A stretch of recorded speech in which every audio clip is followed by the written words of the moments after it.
Kelvin will be able to come back.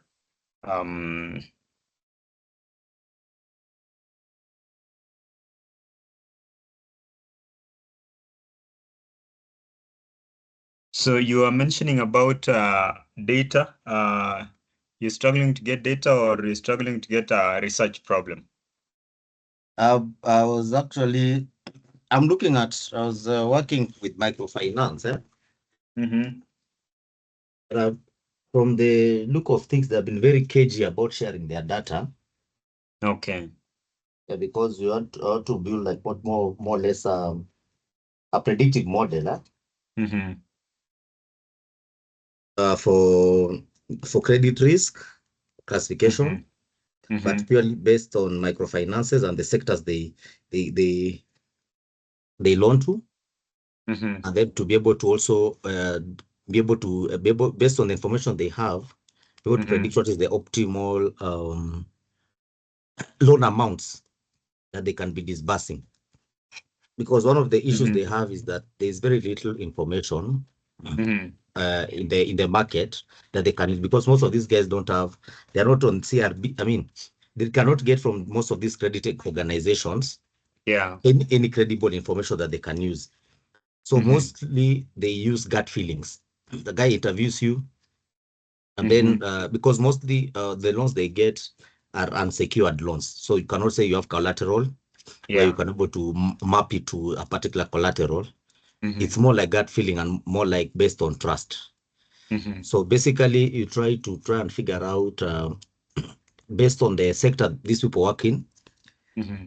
on the history of other people with the same characteristics, Mm-hmm. how much loan can we disburse to these people, Mm-hmm. and they are, like we do like sort of a risk profiling of these particular individuals, so that the Mm-hmm. guys when they are going out, they are not blind. They are not blind. They actually have Okay. some. Yeah. Okay. Do you yourself work in a microfinance by any chance? No, I don't work in one Mm-hmm. basically, but I've invested in some.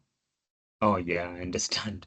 So microfinances Yeah. tend to be difficult ones to even partner with.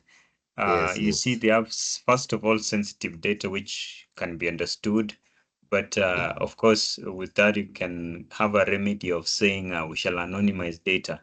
Yes. Yes. Nevertheless, they use that data as a competitive edge.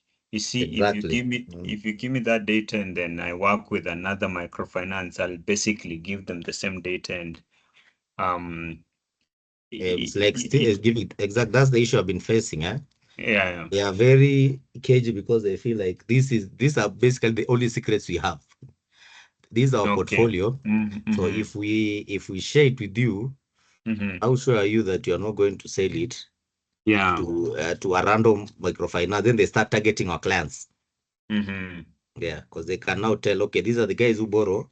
Let us Mm-hmm. try and target them. Yeah. Yeah. So now, based on that challenge, what is the way forward? Because that is evidently a difficult one to navigate unless you get someone who is within or internal person who is willing to, let's say, use other methods to give you the data. Yes, Um, I have talked to internal persons. Actually, mhm, that's the path I'm using right now. mhm, And I'm using a rapport whereby initially, I used to invest in microfinances.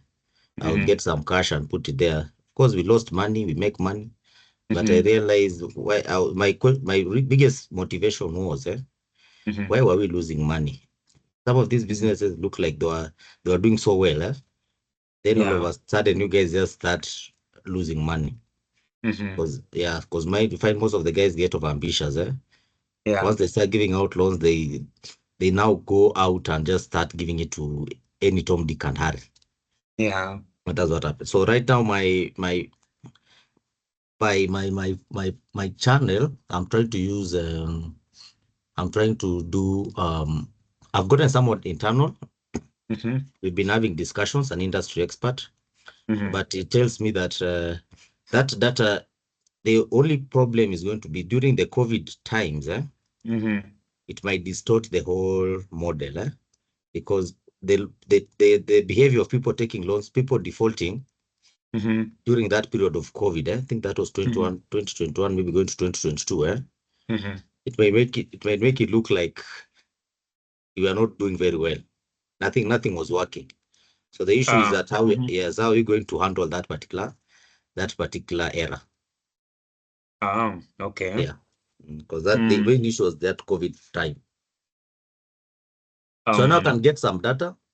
I mhm, really wanted more mhm. data. Yeah, but I'm trying to see how much I can be able to get so far.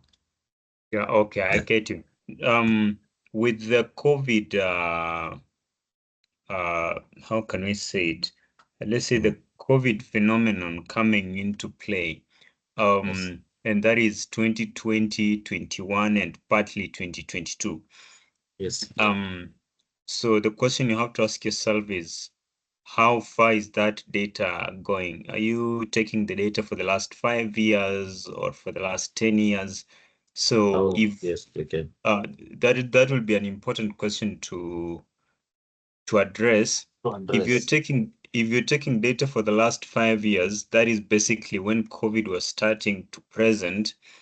Um, let's say at the beginning of the period, that is 2020, 2021, Mm. there'll be some, we will call them, will they be outliers or just strange events happening in the data, not necessarily Mm. outliers. So the data will behave differently. Um, but if you, for the first, for the first 2, 3 years, and partly even the third year, the fourth year, because recovery on financial matters doesn't just happen overnight. If Mm. someone has defaulted on a loan, they take maybe 1 year to get back to their feet before they can start to engage well with that loan. What I would recommend in that case would be to span the last decade. I don't know if that microfinance has been in existence long enough. Yeah, it's been there since 2012, I think, or so. So I Yeah, was trying to so trying to get data from 2015. Mm. exactly, Yeah. that would be good. Um, And that data, let's see that data. Is it data that covers monthly periods or annual periods? It's actually because most microfinance don't loan long term, They Mm-hmm. do more monthly, weekly. Mm-hmm. So Mm-hmm. it has that kind of dynamics. Yeah. So that will be sufficient. Yeah. If it's monthly, weekly, daily, that Yeah. data will be very sufficient. If you cover from 2015 to present, what you're going to see is there'll be certain patterns when you do some even just basic exploratory data analysis. You are likely to see some patterns, let's say from Yes. Yes. 2015 to 19 and Yes. early 2020, and then those patterns will break in 2020 to around 2021, and then they will come back to the initial pattern. So in fact, that will be very interesting because you are going to use your data to not only explain the concept of risk and credit, but you go further to say, in case of unlikely events, and COVID is unlikely event in this context. Yeah. So in case of unlikely events, this is how far our credit risk can stretch. So it can be a very robust model if they avail the data to you. You can use, I don't know why you're focusing on classification, but I would suggest you Mm. consider a wide range of models, both classification and regression, so Mm. that you can see more patterns to that data. Okay. Yeah, don't close your mind to classification. There might be a lot to learn from the COVID period before COVID and after COVID. And of course, what can also play in is the general economic performance. So we have, of course, the COVID issue, but also our economy started to get worse somewhere in 2013, or was it 2017? If you read some financial reports from is it KNBS or CBK, you will see the trends. So that you can also incorporate that and see how it's aligning or running against the credit issue. There might be more to derive from that. Okay. I hope it helps a bit. Beatrice, I know you are even unable to start a topic. I had suggested, and you see, Beatrice is not just your problem. I've had a conversation with many people, and I had this strong assumption that since we've been doing journal articles and everything, people already have their topics, people have their problems already laid out. But it's clear that most of us are struggling, even starting to write a topic. And to write a topic, of course, you need a problem. The way Lawrence is stating that you've identified there is these microfinances who are using guesswork and reading one person from someone else's history without using data insights to try and let's say credit score someone, and that is quite an outdated way of scoring someone before you give them loan, before you can trust them with a loan. So you just expect a significant amount of those loans will be defaulted. So Lawrence has an idea of this is the problem. But now, Beatrice, let's see. You mentioned that you are unable to start because you had so many ideas, and that is very beautiful. That if you have so many ideas, then that's already a step ahead. Cynthia, welcome. Thank you. Hey guys. Yes, please. Yeah, thank you actually for reminding me. I had forgotten. But yeah, I think I have so many ideas. The feasibility of the ideas is the issue for me, as well as I think when you're doing projects, there's something that was mentioned about it being, it's like it's making the world a better place. Some of them, they feel like personal projects. So I think the three main ones that I had. The first one, which I am very passionate about, but it's not really making a difference, is do you guys play fantasy football, fantasy Premier League? Football, I'm guessing that's I know. Yeah, so creating an algorithm that can help you select an optimized team for the game week. It doesn't make the world a better place. Like it really does, except for helping me to automate how to create a team. So every week you get to select players, and then based on how they perform on the Premier League, you get points, and then you get. And then the second project, or the other two projects, are around insurance. just So a one second, would be uploading. Beatrice. Yeah. I don't know. Is that an internet shaky or just on my side or everybody? Just to confirm. Cynthia, can I think you? it's me. It's me because Okay. I had some problems like joining the call. I think it's Okay. me. Let me see if I can Okay. hotspot. Okay. Maybe Cynthia can continue in the meantime. Okay, I would really love to hear the three ideas, but the first one I can already get it sports analytics, right? Yes. Can you hear me clearly now? Maybe you can try speaking, then we see. Okay. So yeah, the first one is sports analytics, and then the other two are centered around insurance. So the first one is when you do a claim to insurance companies, you need to upload your KYC documents, not KYC, like details around if it's an accident, there's documents that you need to upload to them.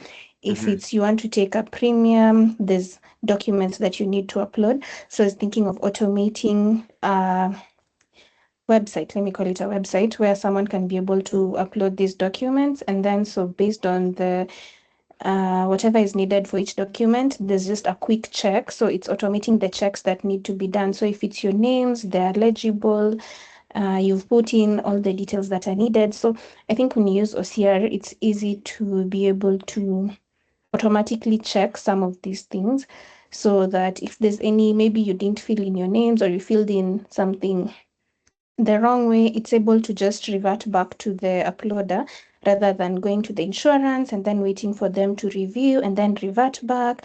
I was thinking now this would be the advantage of this would be that it shortens that turnaround time between uploading these details and getting feedback. That's the second one. And then the last one was creating a generic dashboard where someone can be able to upload certain insurance details. So if it's something around claims, there's several KPIs that are you look at generally. It doesn't have, it's not domain specific. So things like claim severity, fraud risk, claim occurrence. So you can have like a dashboard where if you upload, you need to, so the only thing would be they need to make sure like the data is in a certain format.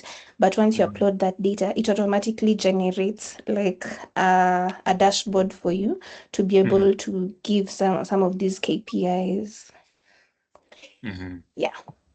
Unfortunately, for the last two, I do not have any data. I think for the FPL one, I can be able to get some data. So yeah, I think also the data part is, it's also a hindrance because I don't want to start and then I don't have a lot of data to use to train my models. Sounds interesting. Quite wonderful ideas. Right. But the but comes in. What is so? I'm saying there are wonderful ideas to implement practically, and if you are actually in the workplace, it can give you some good points on your career or on your daily work. But now when it comes to scholarly work, we have to break down what are you talking about. We talk about conceptualizing a problem. When you talk of you want to do a dashboard, that is beautiful in the context of work.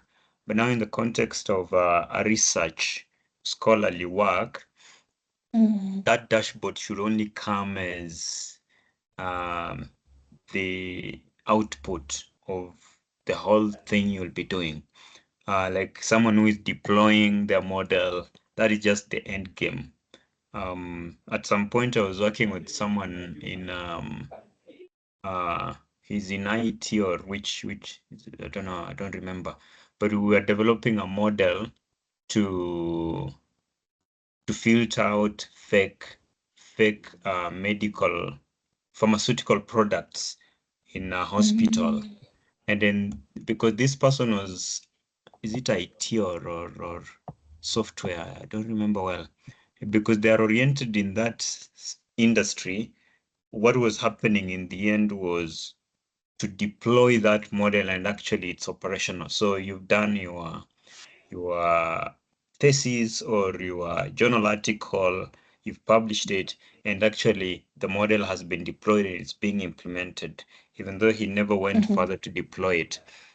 So if you talk of a dashboard, if you talk of developing a system, keep in mind that we are in a data science class. The data science class, we shall need to do a thesis. And that thesis needs to break down a problem and solve it. Sometimes not solving it, but just explain a problem and develop a model or develop a system that you're talking about and communicate that in writing. If you want to finish your write-up with this is the link to the system, that is upon you. But what the panel would be interested in is how did you put this problem together? What was your thinking process or rather your thought process? How did you develop it? And if you have a product, yes, where is it? So let's see if we can a little bit come up with a way to handle that. But I'll focus on the sports because that's where you're saying you have you might get some data. I had also started to do some sports analytics, but life just got busy. I don't know. So maybe you can mute Oh, Beatrice. sorry. Sorry. One person needs to mute. I don't know if there is anybody else who would like to share the challenge they're facing because I was trying to get those challenges way ahead of time before we meet, and I just got a few. I see IG. I don't know who is IG. I see Timothy.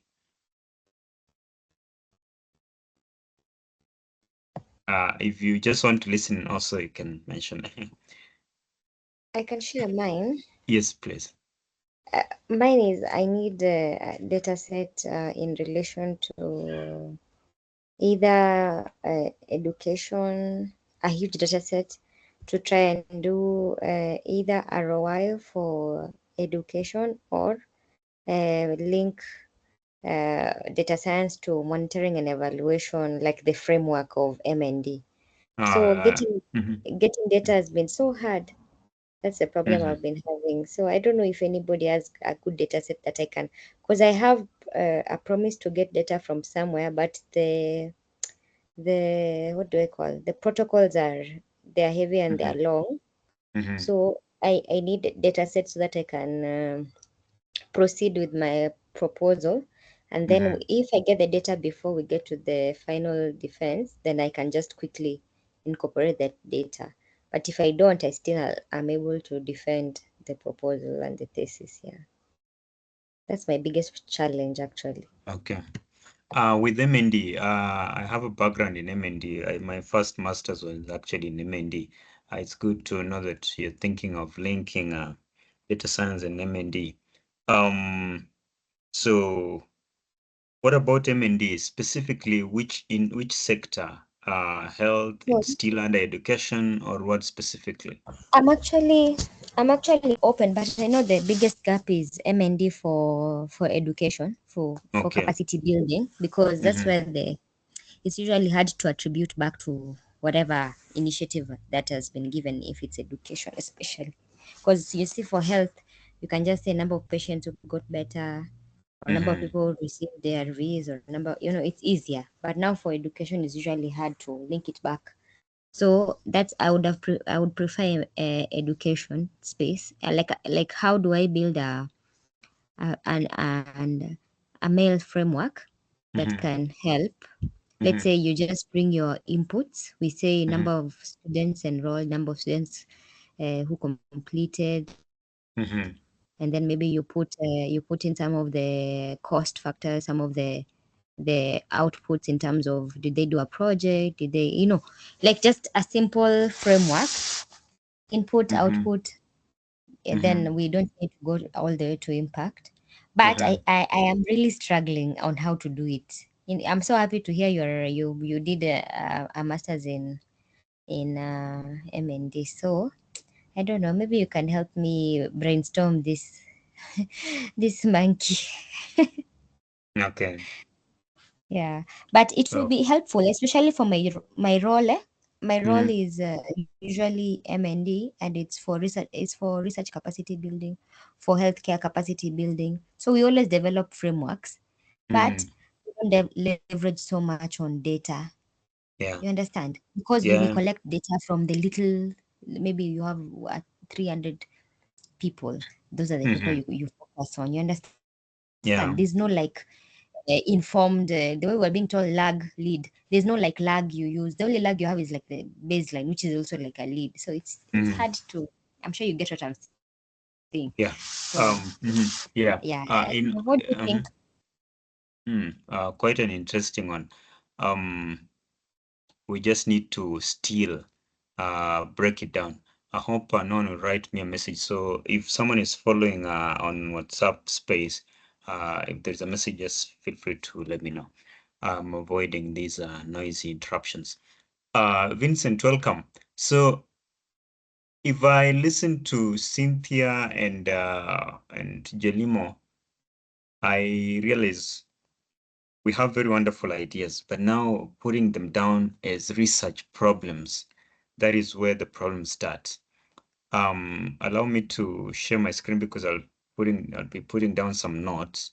And then also just to let those who later that we're recording this for the sake of those who could not join. Unfortunately, I had to change the last minute, or rather the last time, last minute on the meeting time. So, and I hope this will be helpful because if you have to consult me outside this free session, then I'll ask for some heavy compensation. So let's see. So this is developing a research problem. So we have sports already an idea of. I want to see how to optimize the best players, and let's say we can even talk of how the formation on the field will work.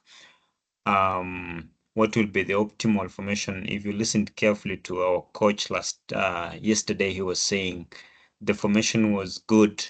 If we would have used a different formation, maybe we would have gotten 10. Would have been beaten 10, not just the 3 that were beaten yesterday. So it's like optimizing for those who are in the optimization class. It's like you're optimizing your metrics to get the best results. If I listen to Cynthia talking about education, M&D, data science, but the challenge is, what is the problem? Let's start with Cynthia's problem. I'll try to be quick for the sake of time. First of all, about this education, you have to ask yourself some key questions. If you want to talk about education, education is wide. Education ranges from ECD to postgraduate. So start from there. Postgraduate. If you select one, let's say you want to talk about transition through masters, and I'm informed transition through masters is a big problem at Strathmore University and any other university. Strathmore is not an exception. I remember the people who started with M&D masters in 2019. Some of them have not even started the concept for research. So there is this big problem of transition from coursework to graduation through your research. So break it down like that. What do you want? Let me give an example of masters. If we're talking of masters level, then that would mean I can easily approach Strathmore University, let's say SIMS, that is Institute of Mathematical Sciences. And then from that, we have data on, let's say student data. Let me just say student data. From the time they joined, joining to let's say joining to exit. Joining to exit, and then we start to measure how many joined. Let's say under SIMS, let's just give an example of that is 100 times. Let's say 500. This 500 maybe could be for a year. Let's put that in some period. Let's say 5-year period, and then it could end up being 2,500 students. 2,500 students, and we're tracking their journey. 70% finished coursework. Let's say 30% dropped before the end of coursework for some reason, finances or work and everything else. So you remain with 70%. 70% of this complete to the level of complete to level of Sorry, Shamala, are you sharing your screen? I can't, it's blank on my end. Don't know if it's just me. Anybody else? I can see. Okay, so it I looks can like also Beatrice still see it. stuck. Okay, so Beatrice, just that might be a problem with the connection. So let's say 70% of them finish coursework, and then they have to transition to these what we are handling now, the dissertation. I don't know. Sometimes I struggle complete coursework. The dissertation or thesis, whichever you want to call it, it's just the same thing. Dissertation, stroke, masters are pending now. So now here, so here now we're talking of transition. Now, if we talk of the M&D metrics, remember the frameworks. Apologies to everybody else, except for that person who is under M&D. Under M&D, you talk of let's use logical framework, right? Where you talk of outcome. First of all, you have a goal, and then from it you have outcome. Now, which one comes first? So you start with activities, Mm-hmm. and then we go to inputs, inputs, and then we go to outputs, and then we go to Outcome. outcomes, and then we go to Impact. overall goal, right? Impact or goal, yeah. Yeah, goal or impact. No, goal. So within these, of course, we normally have assumptions, and assumptions, we have how to measure that, objectively verifiable indicators. We have assumptions, we have, and much more. We have risks, assumptions stroke risks. So now you're taking these data of the transition, you're doing, let's say, EDA, and then in the end, you want to run a model, let's just call it classification model. And this classification model should be either completion, complete, or non, I don't know how, and let me call it non-completion for now. So our process, we expect that completion means graduation, right? So you want to run a model that classifies whether a student will graduate or not. And then you are analyzing all these other factors. All these other factors is, did they attend? So for instance, activities, did they attend all classes? Did they attain 70% above? Inputs, they do, were they participating in all the cuts, all the exams? What were the results? So do we have, if Sims is giving you data, then they are also showing you this is the performance of the different students. Let's say other risks, fee payment. So we normally make an assumption that when you're doing that framework, we shall make an assumption that all students will be able to pay school fees, and all students will be able to. Is that the case? Or are there others who are struggling? So you see all those columns that are emerging from your data set. Particularly Cynthia, just trying to use that to explain the whole concept. Yes, I see that. So you are breaking down a problem. So from the M&D perspective, you're now coming up with columns or other variables, which you need to measure as factors that are influencing your classification model. In this case, I'll call it a classification model because it's in fact binary classification. It's either you've graduated or not. There's nothing in between. Yeah. So look at it like that. First of all, understand which level of masters.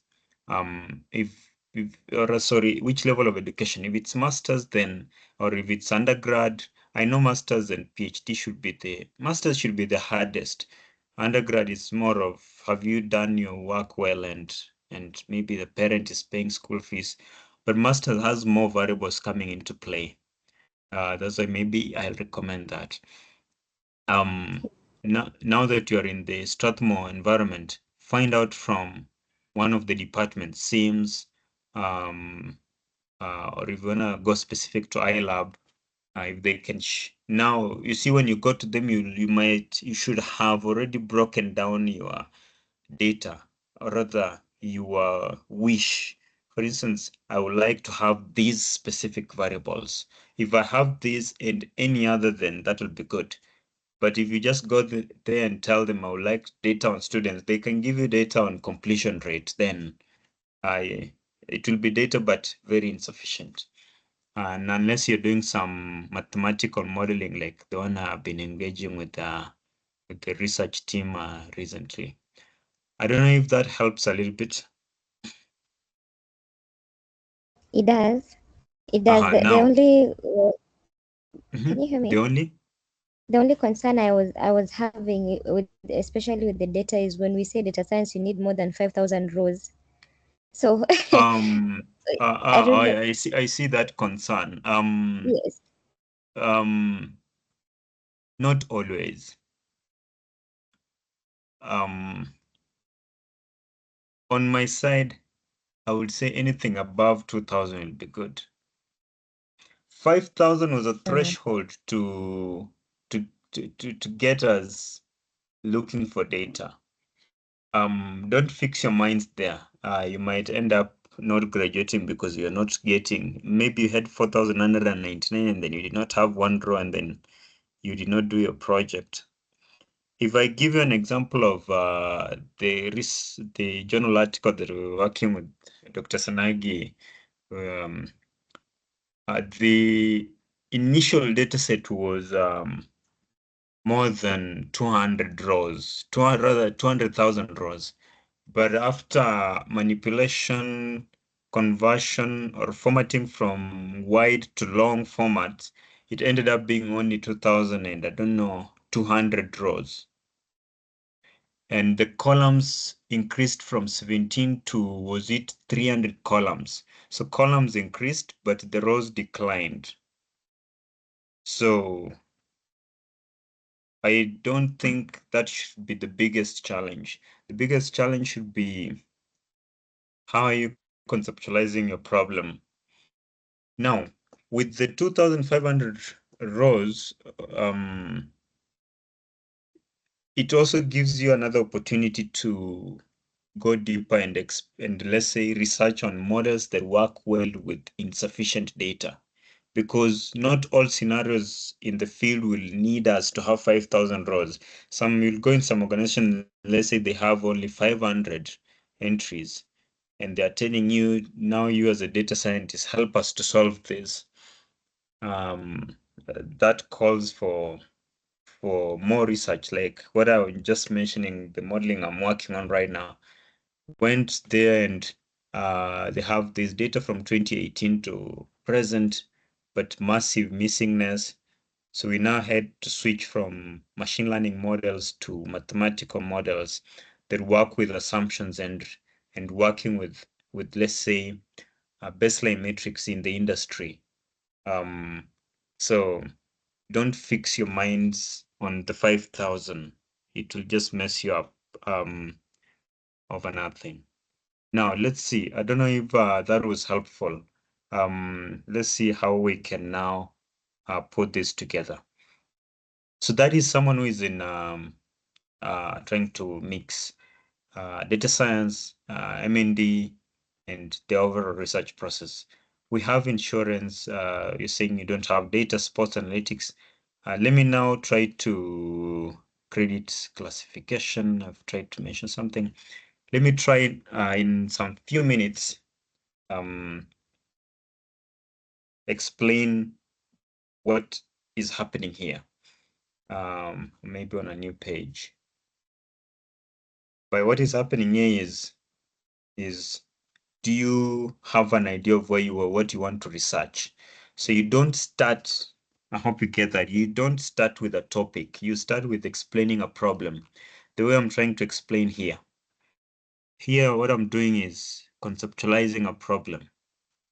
So once I have all that, I go read articles, journal articles on completion rate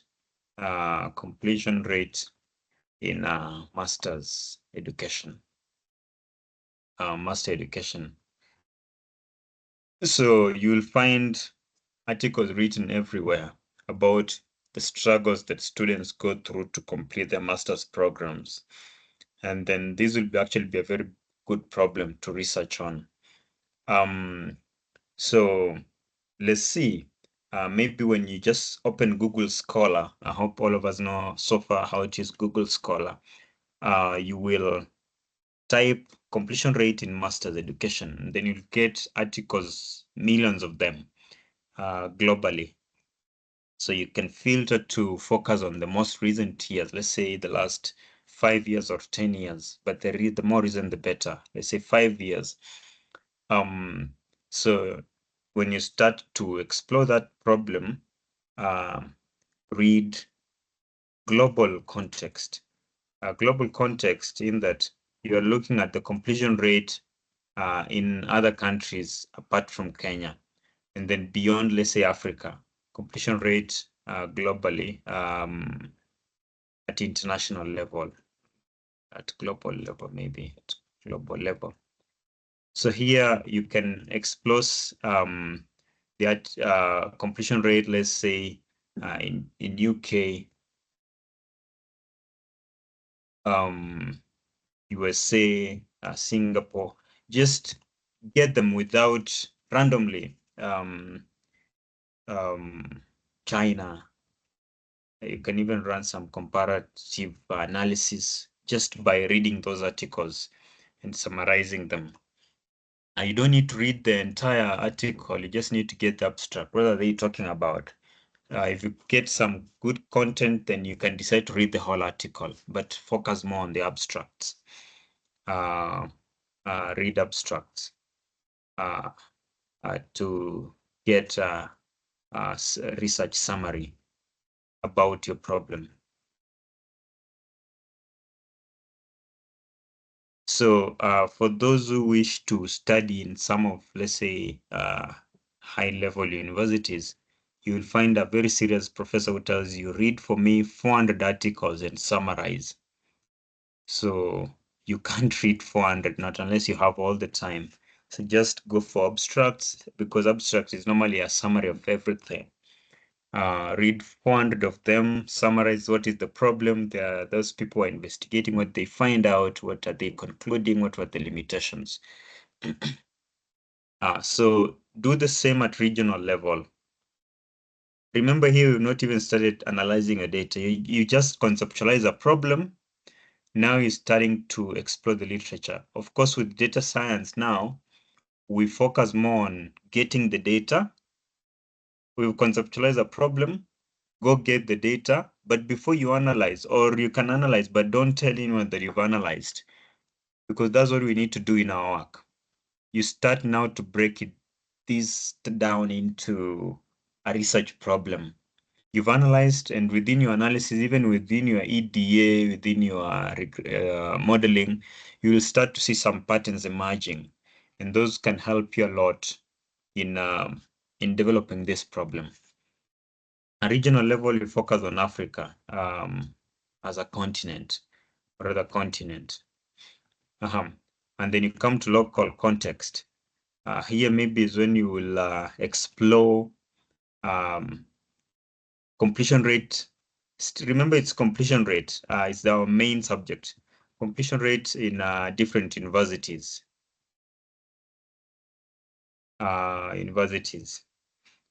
And then, still under local context, you will now be very specific. First of all, the different universities in Kenya, and then you can now focus. Let's say you're working with Strathmore University. Now explain Strathmore University. where is it located? How many students does it get every year? What is the completion? How many times do they graduate? etc. So you've done a funnel kind of approach. So you'll hear them when you go for defense, they'll be asking you, is it taking on a funnel approach? This is basically what they're saying. You should be able, and remember this, your introduction background. So this is basically how we start to develop our research, specifically background. You are introducing your problem. Here, you're not talking of models, you're not talking of LSTM, you're not talking of classification, it's just breaking down your problem. I hope that helps. And then we have statement of the problem. Statement of the problem is basically everything we've done here, and then our introduction. What problem are we explaining?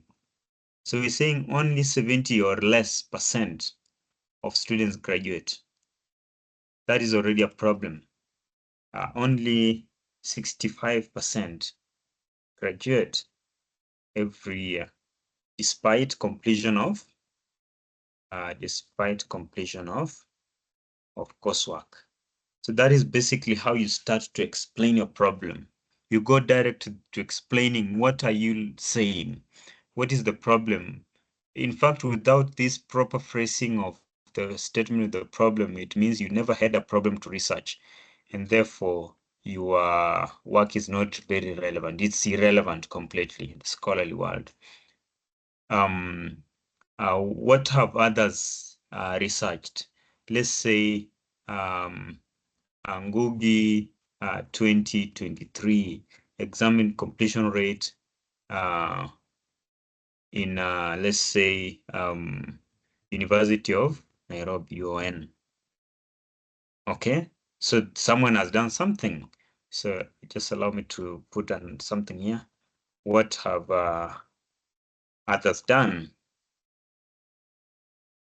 E.g., Google examined rating, completion rating in UN. The fact that it's already been done, what gap did they have? Maybe so and found that completion rate was around 80%. But what we're saying is, even though it's been done, maybe they used a wrong methodology. Maybe methodology was inappropriate. What do we mean by inappropriate? Let's say a good methodology is always mixed methodology. Should take on mixed methods design. Okay. Or that is in some M&D research kind of work, social research. But in our context, we're talking of data science. Here we might focus largely or entirely on quantitative, and our quantitative, maybe that person just used only focused on regression models to assess completion rate. So that is a methodological gap, because regression is not the only model and it has its own challenges. Let's say the assumptions that you have to check before running a regression model, maybe some of them were violated. So assumptions of regression make it not the only model that should be used. Let's say you need to try, there is need. So you're saying there is need for more machine learning models. And this is what the current research has come to do. So you have introduced a problem, explaining what has been done, what are the gaps, and how you're going to address it. I hope you get those 3 or 4 main areas of your statement of the problem. Should get that. I don't know if there is any question.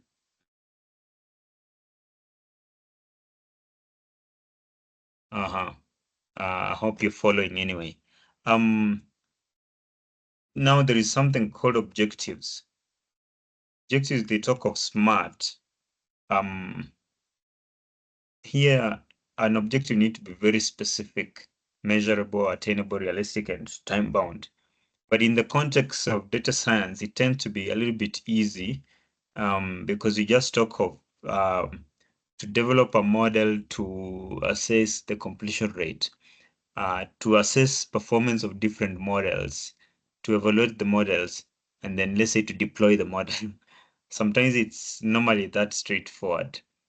But if it's those kind of research, social sciences, if I take an example of what I did for my first, let's say, to examine the role of, what was I researching? The role of stakeholder engagement in, that was wide, to the role of communication plan in sustainability.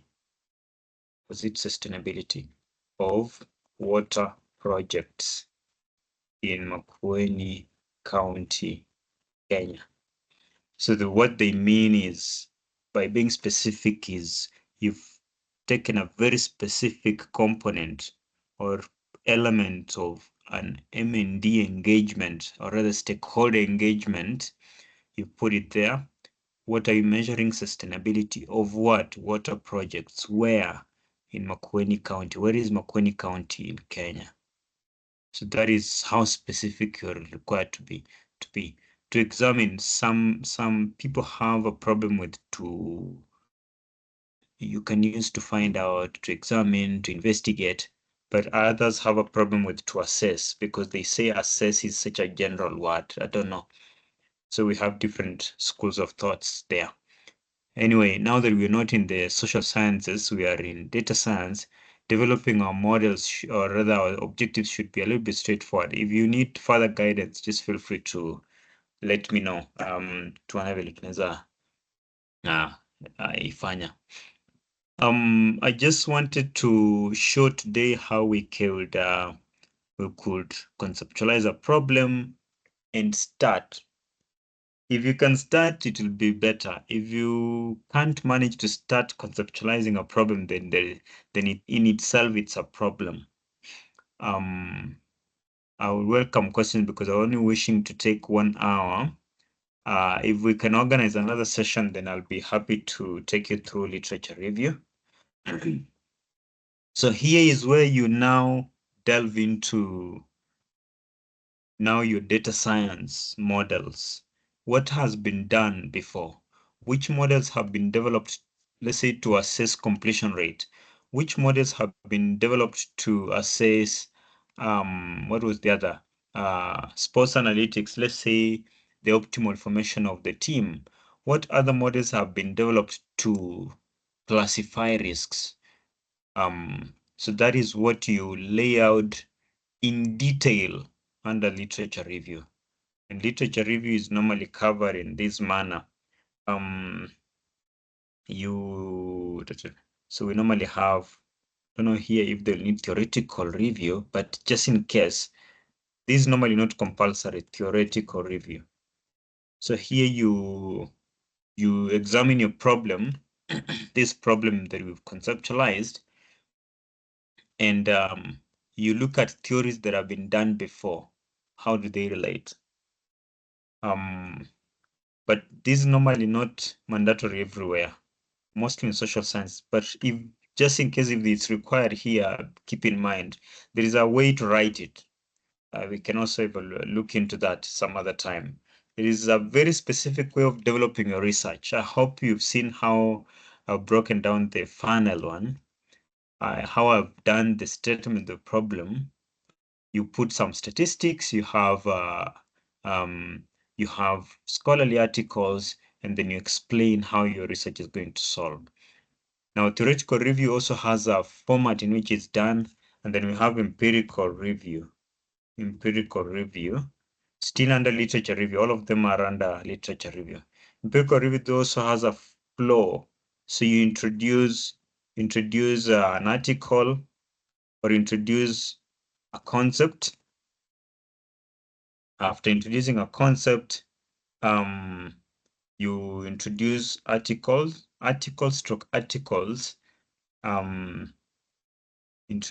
So by introducing a concept, let's say here I'm trying to introduce completion rate, but completion rate need to be broken down further.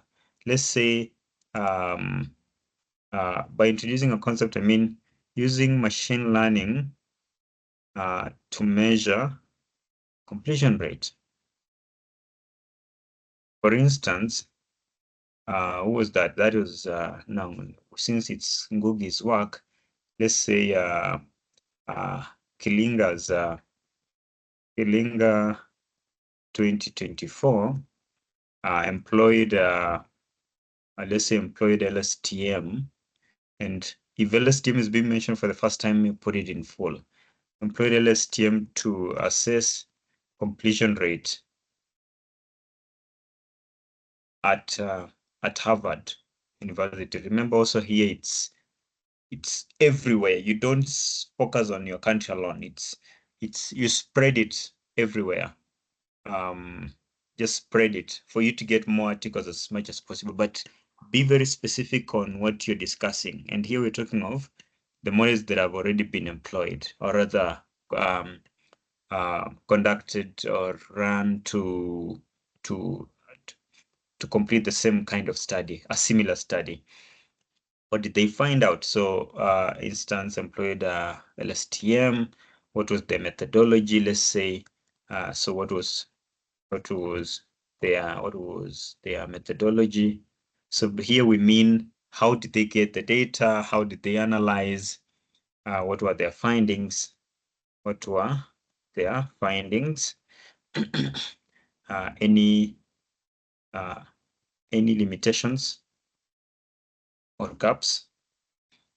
I have a YouTube video explaining this concept of a knowledge gap. Very important to this level where we are. I'll be happy. Knowledge gap. Is it knowledge gap or research gap? It's research gaps. Feel free to check it out. I am explaining in detail what does it mean. Let me just see if I can get the link.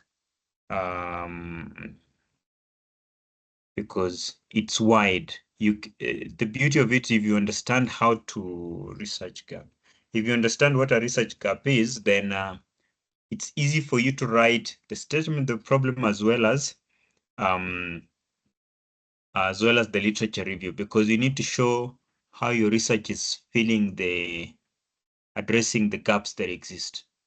I hope that helps. I don't know if you can see my chart. Where is it? I'll put it somewhere.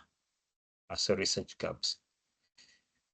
So any gaps that existed, and then you go to the next concept. Now, this is where Dr. Sanagi was mentioning about 15 on the minimum, 15 articles. You need to review on the minimum 15 articles. That is quite good, because some will ask you for 25. Mostly I've seen 20, 25. So you need to be aware of that. You just don't throw in 2 articles and then you're done. It needs to be very comprehensive. So when someone tells me to help them develop a literature review, I'm charging highly, because the work that goes is a lot. It can take you 2-3 days of continuous work. So that is it. And then methodology. I think by the time we're being called to defend, if it's not very soon, then we should have been gone through all this. Methodology is basically, I think it's no big worry here. The biggest worry is Zanyoma. Methodology, we've been talking of CRISP DM or what. It's basically what you've done in your EDAs and developing the model, just put in a scientific manner. I would like to stop there, and then if there is any question, feel free to raise it. If you need further guidance, then we see how to organize another session. Yeah.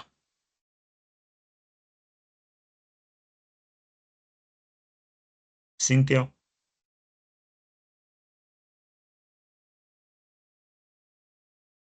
I think this has been very informative.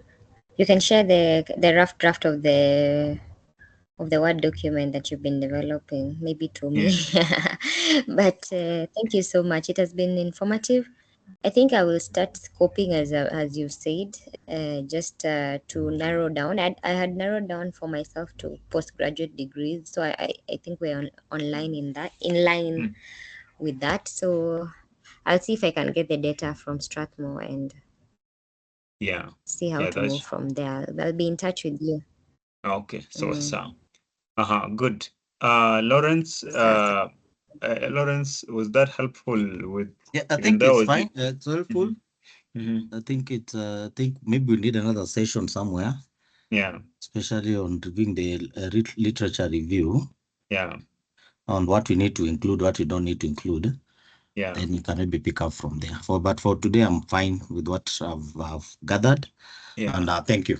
Thank you for taking time out of your schedule. Okay, thank you so much. I think I've heard your voice and I can now connect. We met once, but I know the person. Vincent? Okay, yeah, thank you for the session. Yeah. Yeah. Actually, for me, I started writing mine today. Yeah. I've written the abstract and the first chapter of introduction. Yeah. Okay. So maybe for me, it's to review in line with what you've taught us today. So maybe you can share the draft with us, but yeah, it's good progress. What I'm requesting for maybe it's other sessions, like to review this literature review and methodology. Yeah. Okay. So that we progress. Thank you. Okay, just to let you know and update you and anybody else on this call. If by any chance in the panel you asked, how did you develop your document? Never say you started with your abstract. Abstract is supposed to come as the last thing, okay? Even though it appears as the first, it is the last. Even how you've seen me develop this, conceptualize that problem and start right, you realize I started with the problem. I did not start with a topic. So that is normally how a research is done, but it's not written down like that. I wish we could start. Yeah, I wish the format of a dissertation started with this is the problem, and this is the introduction, and this is the methodology. But that's not how it works. In fact, when you're doing a research, what starts, the first thing is reading many. So you have an idea of a problem, and then you read those 15 articles or 50, and then you from them you select 15. Hizo ni senaje mesema we use. So this sounds to me like you start with the literature review. So either you start with the literature review or statement of problem before you come to background. But how we write it is we read those things and then we now start writing the background. So just take note of that sometimes the panel can be a little bit harsh. I have tested this before and I know. Even though in a different university, but sometimes they tend to be the same kind of faces. So some few things to take note is when you'll be defending, it's not I found out, I thought, no. It is from the literature I read, there was these models that had been implemented.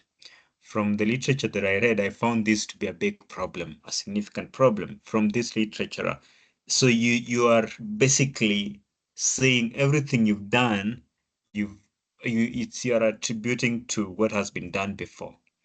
I hope you take those few points that I'm throwing everywhere.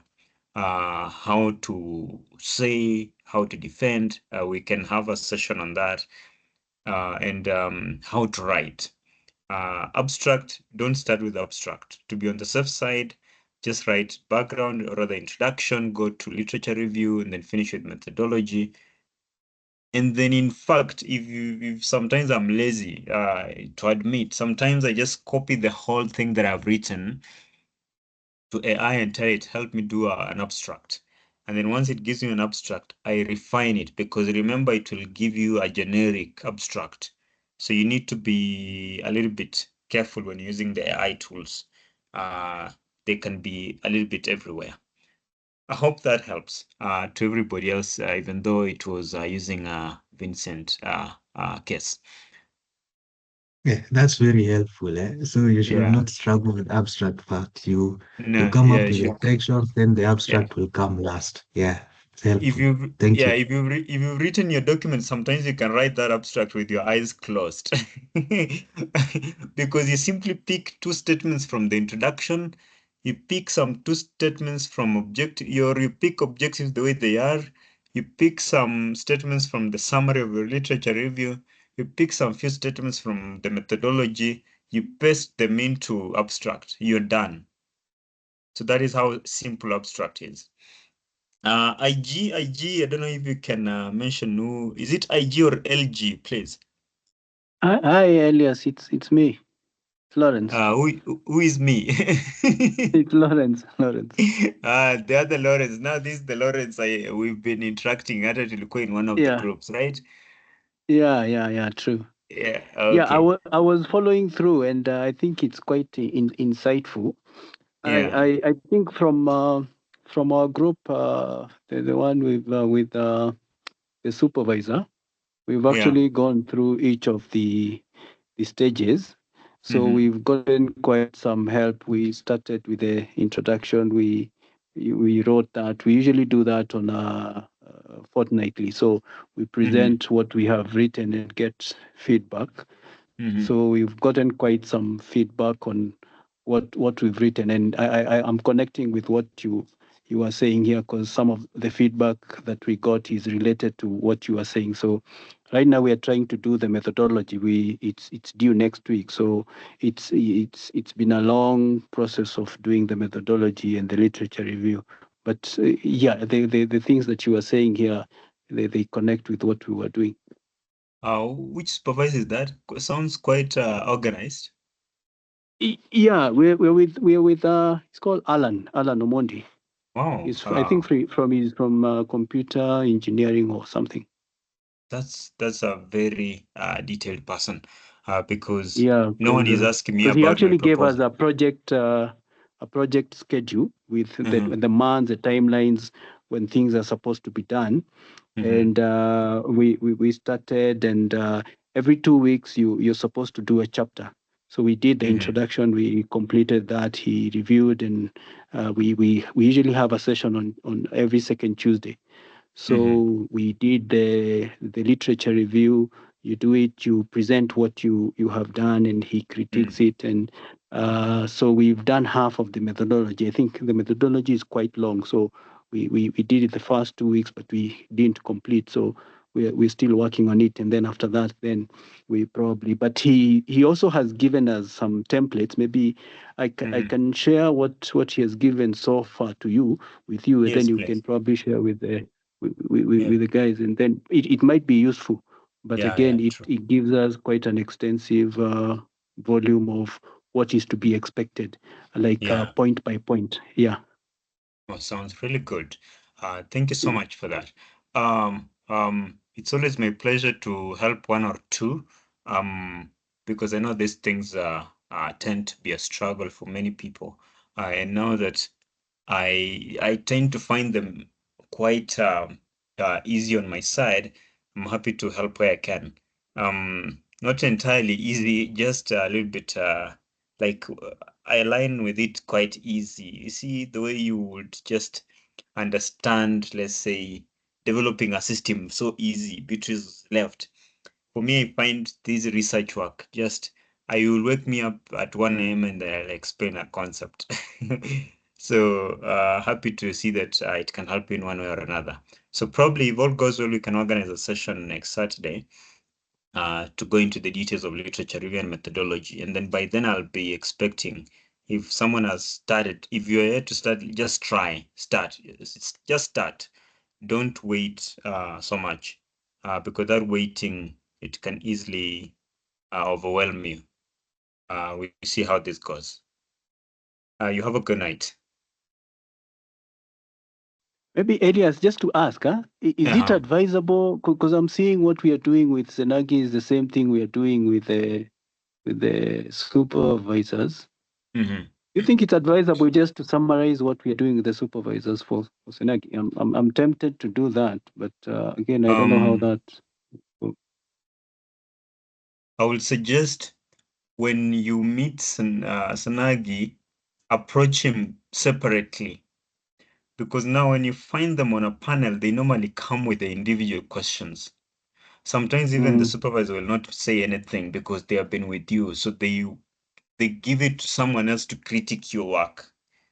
So approach Senagi separately and work with your supervisor separately.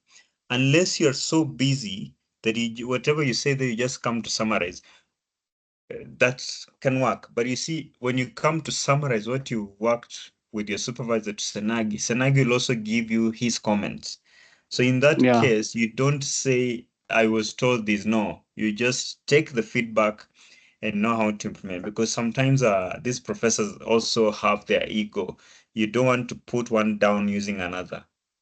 They'll have you you'll have some terrible time because they realize, oh, you're putting us against each other, so you'll be the one to suffer hapo katikati.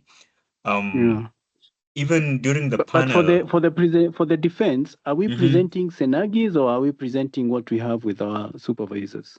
I actually thought it's the same thing. Not unless if you have two things running concurrently.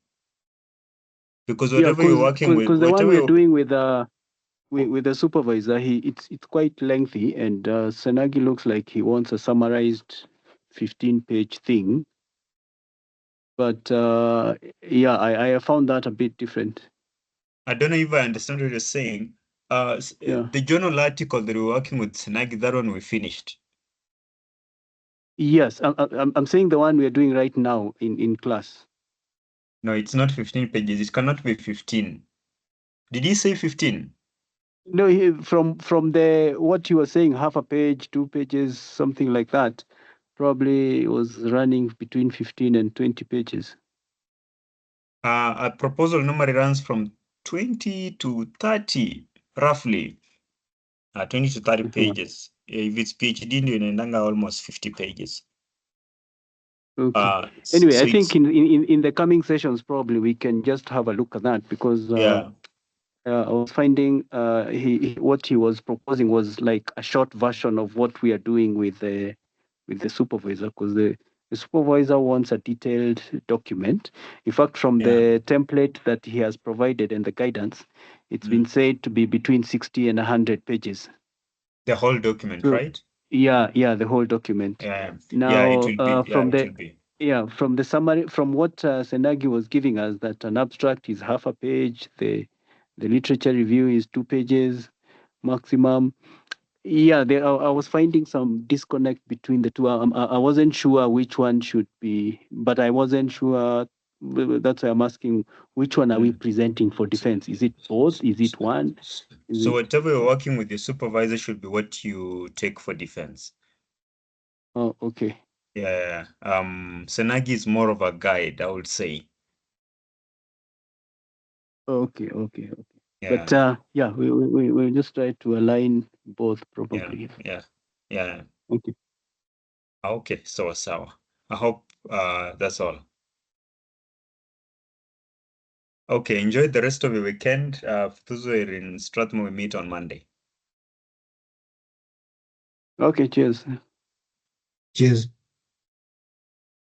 Thank you, Elias. Please let me share with share with Elias to share with us, or share with me if you have my number also, or email the template.